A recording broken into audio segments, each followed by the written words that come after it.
macallimiinta iyo maamulkayga facaween oo dugsiga hoose dhexe sare ee Salaama. Assalaamu calaykum waraxmatullaahi wabarakaatuh. aniga ah Muniira Cumar Maxamed kana tirsan ardayda qalin jabinka sanadka 2024 ilaa 2025. waxaan halkan ka soo jeedinayaa mahad celin oo qalbiga ka soo gooday. mahad dhamaanteeda Allah baa leh. mahad dhamaanteeda Allah baa leh. Allah nagu nimceeyay nimcooyinka faraha badan oo aan la koobi karin. Allah na siiyay arag maqal iyo aqli. Allah nagu hanuuniyay diinta toosan ee Islaamka. Allah ay fududeeyay inaan xafladan quruxda badan ka soo qayb galo. sidoo kale waxaan u mahad celinayaa nabigeena Muhammad sallallahu alayhi wa sallam.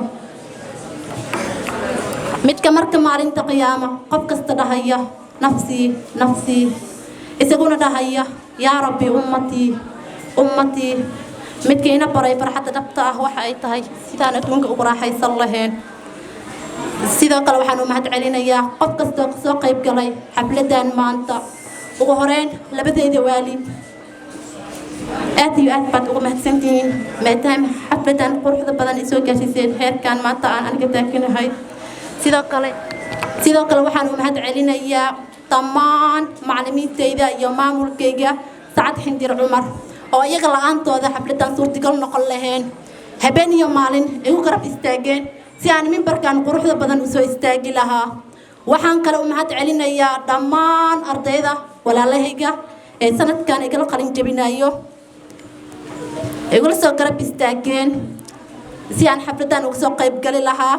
habeen iyo maalin iskana soo jeednay sidoo kale waxaan u mahad celinayaa dhammaan marti sharafta ka soo qayb gashay xafladan maanta. waxaan mahad celin iyo xus gaar ah u jeedinayaa dhammaan marti sharafta iyo macallimiinta iyo maamulka. aad iyo aad baan idinku mahad celinayaa.